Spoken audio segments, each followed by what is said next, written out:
Bonjour Madame Van Dijk, c'est un grand plaisir pour moi de vous accueillir ici.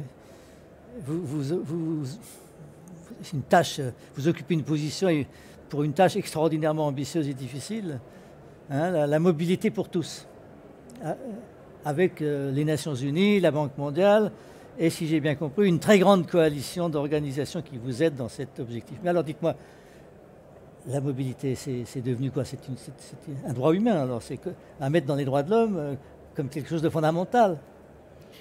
C'est devenu très clairement une des priorités, en tout cas du développement, non seulement dans les pays en voie de développement, mais également les pays développés, d'arriver en fait à trouver des solutions qui nous permettent d'être durables dans le long terme.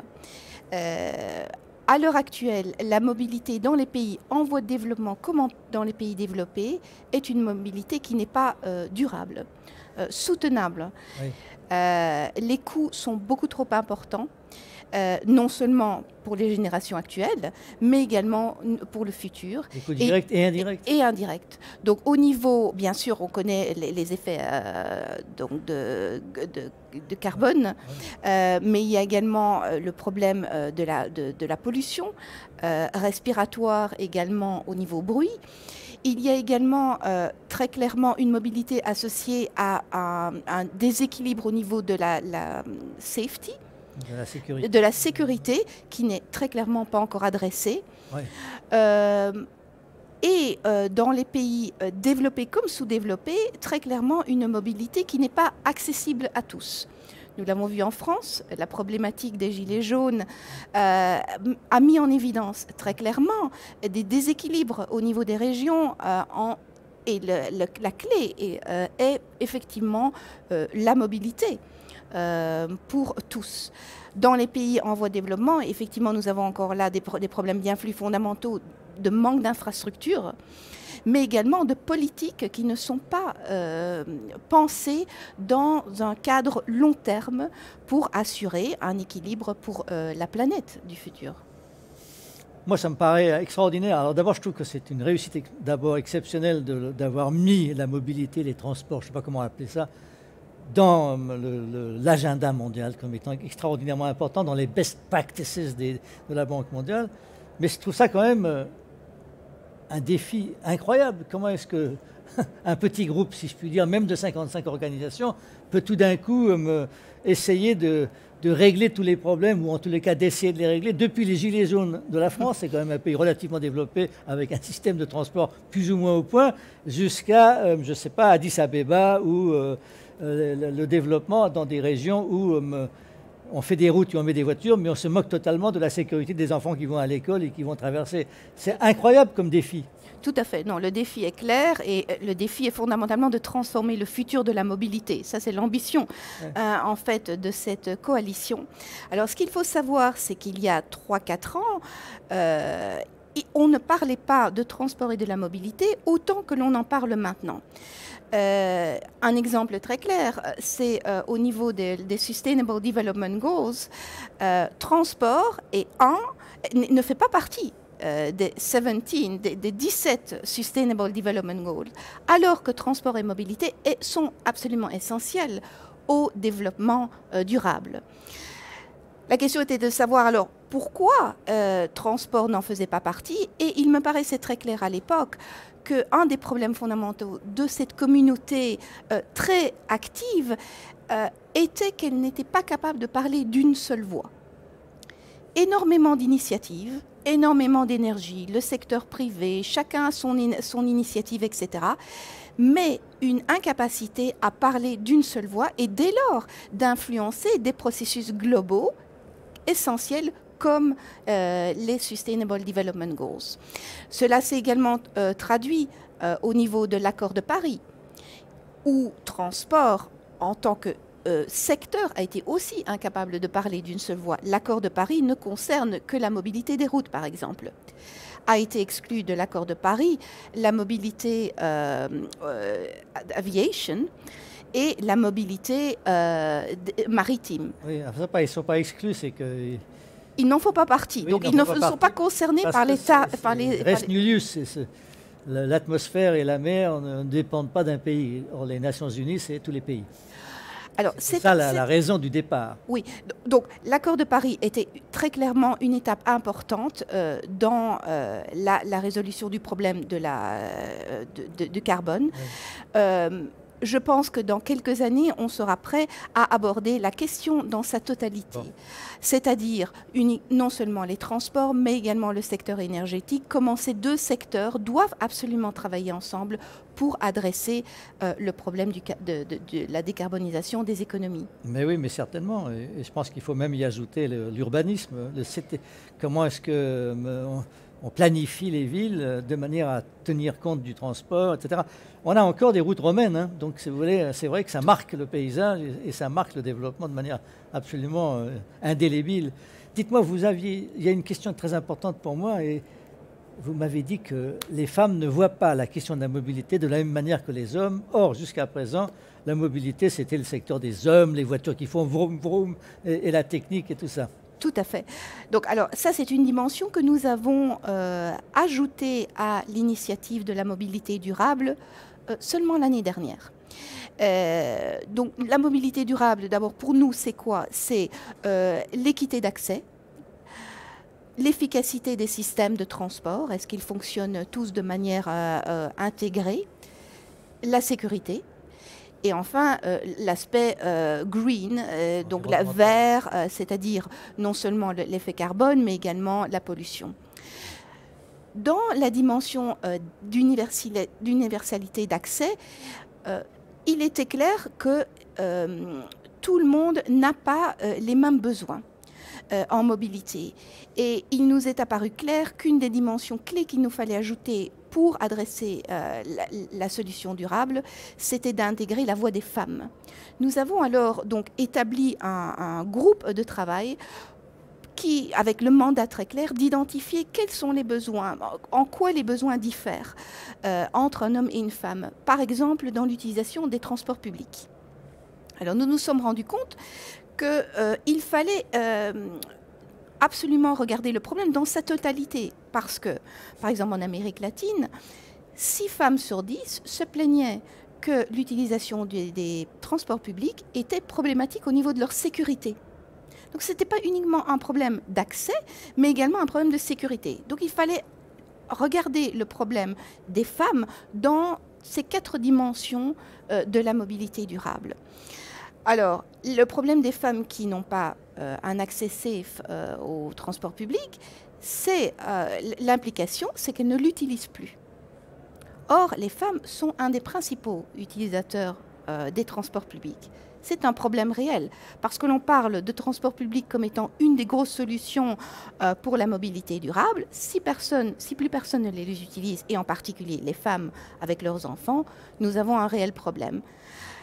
Nous nous sommes rendus compte en analysant en fait les modes de transport utilisés par les femmes que dans un cas où elles ne peuvent pas avoir la sécurité assurée, elles utiliseront plutôt des solutions genre Uber, des solutions de shared driving, avec l'implication claire que nous voyons maintenant dans nos pays développés, c'est-à-dire davantage de voitures, davantage de congestion, davantage de problèmes à résoudre. Donc nous avons une substitution claire entre le transport public et la voiture, qui se passe simplement parce que l'on n'a pas été capable d'écouter et de comprendre les besoins spécifiques des femmes et les adresser.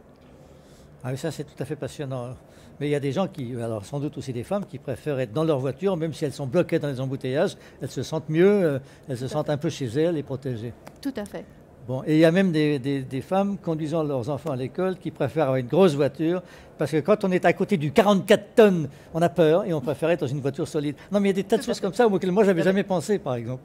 Tout à fait. Bon, mais dites-moi alors, c'est très différent entre les pays développés et les pays en développement. Par quoi on commence? Alors, effectivement, dans les pays développés, nous avons des investissements en infrastructures qui ont déjà été faits. Donc, il est beaucoup plus difficile d'ajouter et de transformer ces investissements. Dans les pays en voie de développement, nous avons littéralement, dans beaucoup de pays dans lesquels nous travaillons, carte blanche. Donc l'idée, c'est d'amener des solutions immédiatement qui sont pensées dans le cadre de la mobilité durable dans ces pays-là. Alors il faut savoir que la distinction entre pays en voie de développement et des pays développés est de moins en moins tranchée. Les pays en Asie, que l'on considère des pays à moyen revenu, que ce soit la Chine, l'Inde, etc., sont à la pointe de la réflexion sur la mobilité durable et pensent maintenant systématiquement au travers de ce cadre et ne pensent plus simplement au travers de l'aspect mobilité. C'est-à-dire l'intégration de ces différentes dimensions d'équité, d'efficacité, de l'aspect environnemental sont automatiquement intégrés dans leurs solutions d'investissement. Et donc là, on est en train de voir un énorme chamboulement au travers de l'équilibre en fait entre pays développés et pays en voie de développement, avec probablement des solutions qui maintenant viendront largement de pays en voie de développement. Alors donc c'est parfait. Donc en fait, ils sont en train de, comment on appelle ça en anglais, le leapfrogging. Ils vont faire un bond en avant et éviter éventuellement les erreurs qui ont été faites dans des pays développés. Espérons-le en tous les cas. Ici, à Moving On, on parle aussi beaucoup d'économie circulaire. Oui. Et on essaye de voir s'il y a une nouvelle génération de voitures, d'automobiles, de camions ou même d'autres moyens de transport qui vont essayer de se connecter, d'être autonomes, d'être électrifiés, d'être propres, etc. Et donc cette question de l'économie circulaire, de l'économie de la matière, de comment est-ce qu'on peut utiliser une voiture tout le temps, alors que dans beaucoup de pays développés, elle reste au stationnement la plupart du temps. Toutes ces questions, maintenant, ce sont des questions qui sont tout à fait d'actualité. Oui. Vous êtes aussi, oui. C'est aussi dans votre... Oui, j'aime beaucoup. En fait, je suis d'assez près. Les pilots, donc effectivement aux États-Unis également, il y a des villes qui sont à la pointe de cette réflexion, de savoir comment on peut effectivement assurer la mobilité, mais également intégrer les dimensions de l'eau, du recycling, des wastes, etc., dans une solution durable. Oui, il y a énormément d'énergie là-dedans, donc j'aime beaucoup l'idée d'innover et de se poser des questions qui peuvent mettre, disons, en mal les modèles existants. J'aime beaucoup cela. C'est parfait. Alors, je vais pas être provoquant, mais moi j'aime bien aller à pied ou à vélo. Ouais. Et dans certaines des campagnes françaises, quand je marche à pied, on lâche les chiens sur moi. Ah. J'ai l'impression d'être un malandrin, enfin un malfaiteur. Tellement c'est rare de voir des gens marcher à pied. Il n'y a même plus de chemin, ils sont fermés, etc. Et pourtant, il y a maintenant un mouvement pour les sentiers de randonnée, pour repartir à Saint-Jacques-de-Compostelle. Et donc, le piéton, il a aussi droit à tous les égards. On doit pouvoir développer à la fois les transports en commun, les véhicules motorisés, tout en respectant également les voies piétonnes, le piéton, les enfants, qui sont une dimension tellement importante de la ville. D'accord. Vous parliez de l'importance de planifier et d'intégrer transport en fait dans un contexte de planification.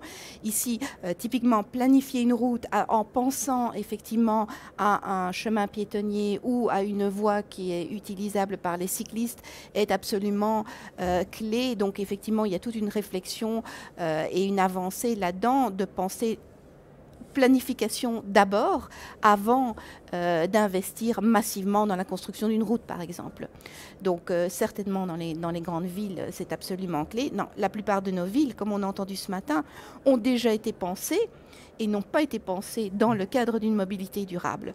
Et là, là, il faut faire appel à l'innovation et à la créativité pour savoir comment est-ce qu'on arrive à intégrer ces considérations dans une ville qui est déjà établie, où les routes sont déjà construites. Oui. Non, mais tout ça, c'est tout à fait passionnant. Aussi, vous avez parlé de la nécessité de faire parler ensemble les gens de l'énergie et les gens des transports. Et c'est la même chose pour les urbanistes, sans doute. Vous savez que, par exemple, une société a créé une route solaire. C'est la route elle-même qui capte l'énergie du soleil et qui ensuite pourrait permettre de mettre des stations-service pour recharger le véhicule électrique. Donc, si vous voulez, il y a vraiment une pensée un peu complète, un peu globale comme ça, qui permet de voir les transports dans un monde un peu différent, quoi. Je suppose que ça doit aussi vous passionner. Tout à fait. Alors, moi, ce qui m'a particulièrement interpellée, c'est la discussion sur les véhicules électriques. Effectivement, il y a un engouement très clair, et on en a entendu parler toute la journée, de voir les véhicules électriques comme la solution à la mobilité durable. Alors, moi, je dis oui, maybe, peut-être, pour autant que l'on ait pensé source énergétique. Ah oui. Il n'est absolument pas envisageable de continuer à produire de l'électricité basée sur le charbon ou d'autres sources énergétiques intensives en carbone et de promouvoir la mobilité électrique comme une solution. Nous devons penser la décarbonisation de l'économie totale.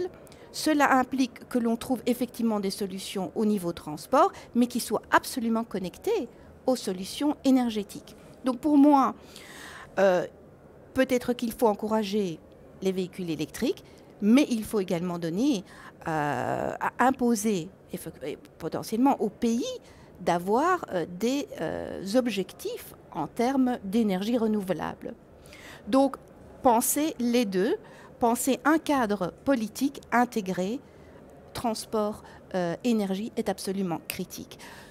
Pas mal de pays dans lesquels nous travaillons, effectivement, ne pensent que mobilité, pensent mobilité électrique avec des sources en carbone.